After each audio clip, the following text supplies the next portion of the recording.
गुरु ब्रह्मा गुरु विष्णू गुरुदेव महेश्वरा सद्गुरु साक्षात परब्रह्म तस्मै श्री सद्गुरे नमः. जय जय रघुवीर समर्थ.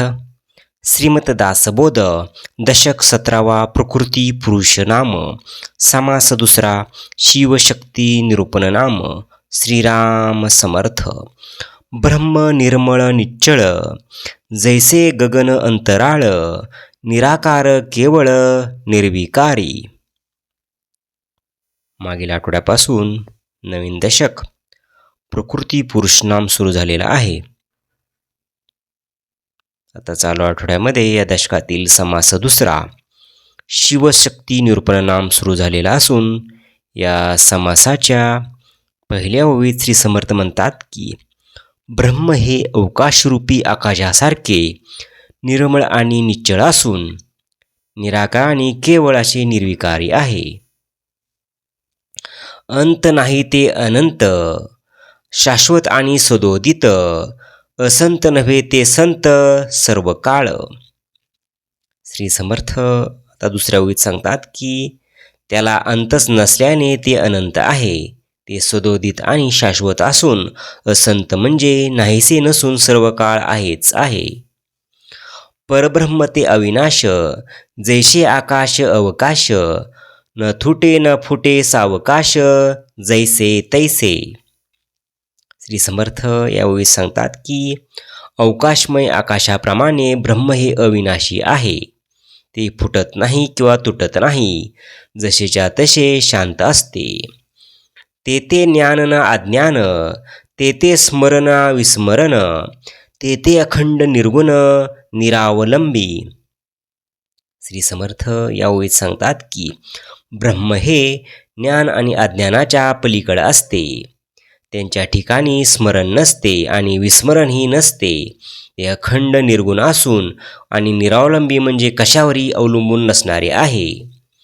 ते चंद्र सूर्यना पावक नव्हे काळोखे ना प्रकाशक, उपाधी वेगळे एक निरोपाधी ब्रह्म.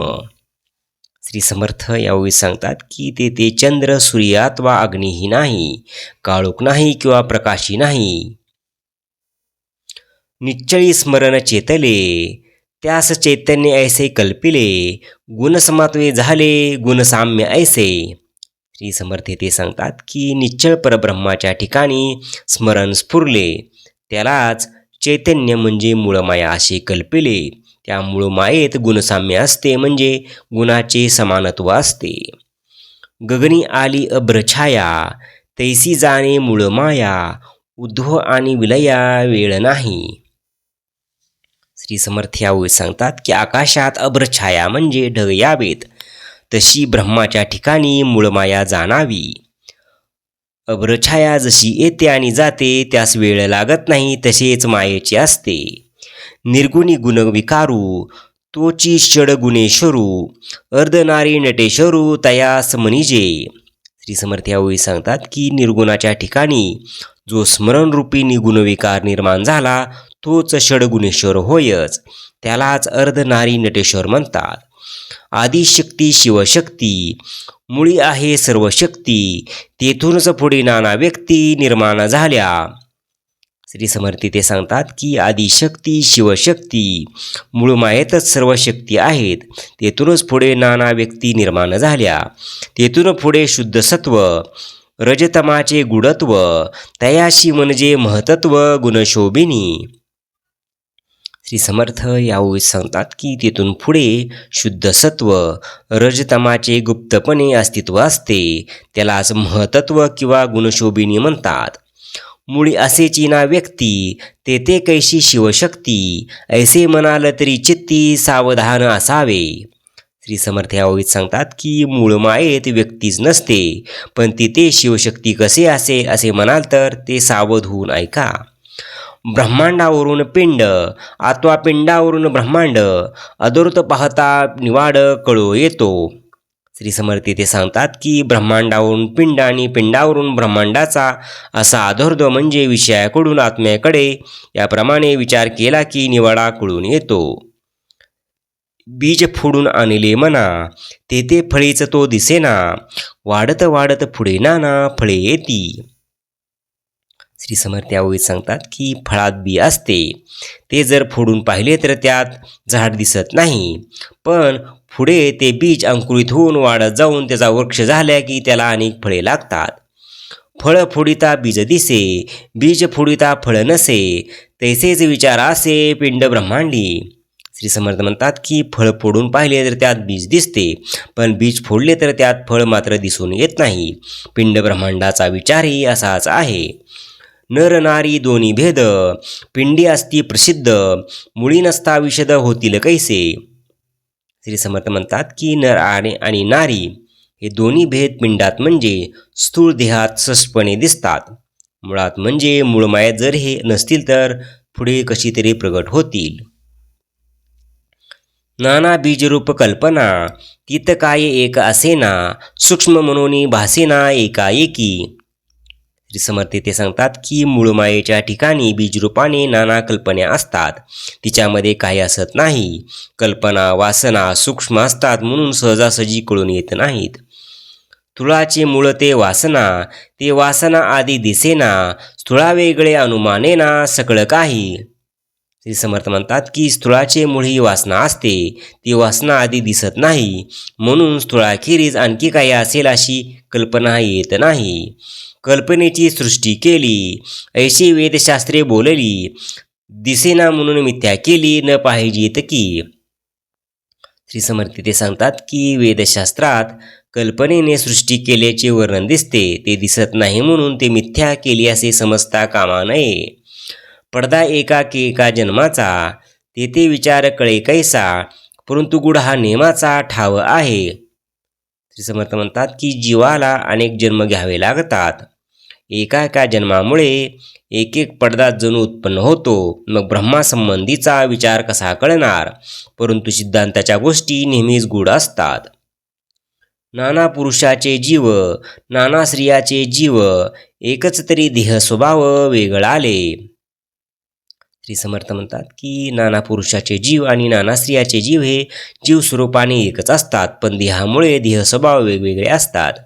नवरीस नवरी न लगे, ऐसा भेद दिसो लागे, पिंडावरून उमगे ब्रह्मांड बीज. श्री समर्थ म्हणतात की नवरीला नवरी नको असते तर तिला नवरा हवा असतो, असा भेद पिंडावरून दिसून येतो. त्यावरून ब्रह्मांडातही तो बीजरूपाने असतो हे उमगू लागते. नवरीचे मन नवऱ्यावरी, नवऱ्याचे मन नवरीवरी, ऐसनी वासनेची परी मुळी ऊन पहावी. वासना मुळीची अभेद, देहसंबंधी झाला भेद, तुटता देहाचा संबंध भेद झाला. श्रीमत म्हणतात की वास्तविक मूळ वासनेमध्येच अभेद असतो, पण स्थूळ देहाच्या संबंधामुळे भेद उत्पन्न होतो. देहाचा संबंध तुटला की भेद जातो. नर नारीचे राजक बीज कारण, शिवशक्तीमध्ये जाण, देहधरिता प्रमाण कळू आले. श्री समर्थ म्हणतात की नर नारीचे बीज कारण शिवशक्तीमध्येच असते, देह धरला की प्रत्यक्ष प्रमाणावरून हे दिसून येते. नाना प्रीतीच्या वासना, एकाचे एकास कळेना, तीक्ष्ण दृष्टीने अनुमाना काहीच येते. श्री समर्थ म्हणतात की प्रेमाचे सुद्धा असे प्रकार असतात, एकाचा उलगडा दुसऱ्यास होत नाही. सूक्ष्म दृष्टीने पाहिले असता काही कल्पना होऊ शकते. बाळकास वाढावी जननी, तो नव्हे पुरुषाचेनी, उपाधी वाढे जेचेनी हे ते वनिता. आई बाळकाला वाढवते, पुरुषामुळे ही गोष्ट होऊ शकत नाही. स्त्रीमुळेच उपाधी वाढते. वीट नाही कंटाळवाणी, आलस्य नाही त्रास नाही, इतकी माया कोटेच नाही, मायते वेगळी. श्रीमत म्हणतात की मातेला जराही वीट येत नाही किंवा कंटाळा येत नाही, तिला त्रासही होत नाही. मातेशिवाय इतके प्रेम कोटेच दिसून येत नाही. नाना उपाधी वाढू जाणे, नाना मायेचे गो जाणे, नाना प्रीती लावू नाणे नाना प्रपंचाची. पुरुषाच स्त्रीचा विश्वास, स्त्रीचा पुरुषास संतोष, परस्परे वासनेस बांधून टाकले.